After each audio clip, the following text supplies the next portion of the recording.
گل plaza کا جو دلسوز واقعہ ہے، بہت ہی دل دہلا دینے والا واقعہ، اور میں سمجھتی ہوں یہ ہمارے لیے سب کے لیے بہت ہی دکھ کا اور بہت انتہائی غم کا لمحہ ہے،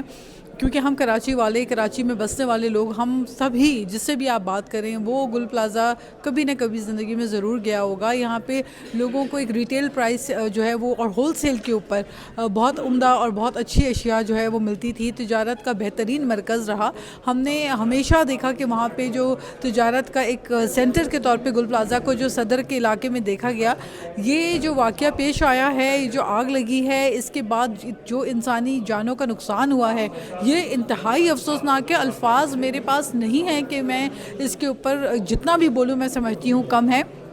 یہ صرف ایک فرد دکان کے نہیں بلکہ یہ پورے خاندانوں کا نقصان ہوا ہے، اور یہ انسانیت کے اوپر میں سمجھتی ہوں اس وقت ہمیں ایک وقت ہے کہ سب مل کر ایک ہو کر ان کے دکھ میں شریک ہوں۔ جہاں تک آپ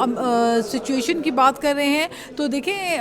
یہ کراچی کی آپ کو آبادی کے تناسب سے ٹریفک کی صورتحال کا بھی پتہ ہے۔ کراچی ایک بہت بڑا شہر ہے، کراچی جو ہے وہ سندھ کا دارالخلافہ ہے، کراچی میں 4 کروڑ سے زائد لوگ بستے ہیں، کروڑوں گاڑیاں شہر کے اندر ہوتی ہیں۔ ایسے میں رات کے وقت جب یہ آتش کا معاملہ ہوا، آتش زدگی لگی، تو اس میں فائر بریگیڈ کا عملہ بر وقت وہاں پہ پہنچنے کی اس نے پوری کوشش کی، وہ وہاں پہنچا۔ چونکہ گرین لائن کا منصوبہ وہاں پہ چل رہا ہے، اس کی وجہ سے اس رستے میں دشواریاں ہیں، وہ ایک جگہ دشواری ضرور پیش آئی، لیکن آگ کو قابو پانے کے لیے فائر ٹینڈرز جو ہے وہ وہاں پہ خود انہیں اپنی جانوں کا ان کا نقصان ہوا ہے۔ تو اس سے زیادہ بڑی بات کیا ہو سکتی ہے کہ فائر بریگیڈ کا عملہ موجود تھا، لیکن بالکل شہر کے حساب سے ہمیں اپنی کیپیسٹی بلڈنگ کرنے کی ضرورت ہے، ہمیں بھی اس میں مزید جو ہے بہتری لانی ہے، فائر بریگیڈ کے زیادہ جو ہے عملے اور لیٹسٹ ٹیکنالوجی استعمال کرنی ہے۔ مارکیٹ کے اندر فائر ایکسٹنگوشر کا کوئی نظام موجود نہیں تھا، جس کی وجہ سے قابو پانے میں زیادہ دشواری ہوئی،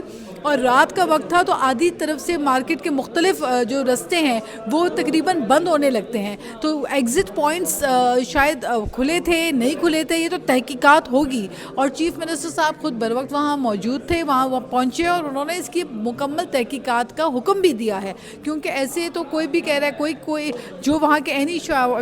شواہد دے رہے ہیں، عینی شاہدین ہیں، وہ تو کہہ رہے ہیں کہ جی یہاں پہ ایک دکان میں آگ لگی، لیکن ہم اس طرح سے تو نہیں اس کو فائنلی بلیو کر سکتے جب تک کہ مکمل تحقیقات نہیں ہوگی کہ سبب کیا تھا۔ یہ آگ اتنی بڑی آگ بھڑک اٹھی کہ پوری کی پوری عمارت جھلس گئی اور انسانی جانوں کا نقصان ہوا، لوگوں کا، تجارت کا، اور جو اربوں روپے کا نقصان ہوا وہ ایک الگ بات ہے، وہ کمپنسیٹ ہو جاتا ہے، لیکن انسانی نقصان کمپنسیٹ نہیں ہوتا۔ اس لیے میں خود کراچی سے تعلق رکھتی ہوں، اس وقت ہم سب دکھی ہیں، اس وقت ہم سب اتنے ہی دکھی ہیں جتنا گل پلازا کے لوگ جو دکاندار ہیں یا ادھر جن کی قیمتی جانیں گئی ہیں ان کی فیملیز کے ساتھ، ہم بھی ویسے ہی اس وقت متاثرہ لوگ ہیں۔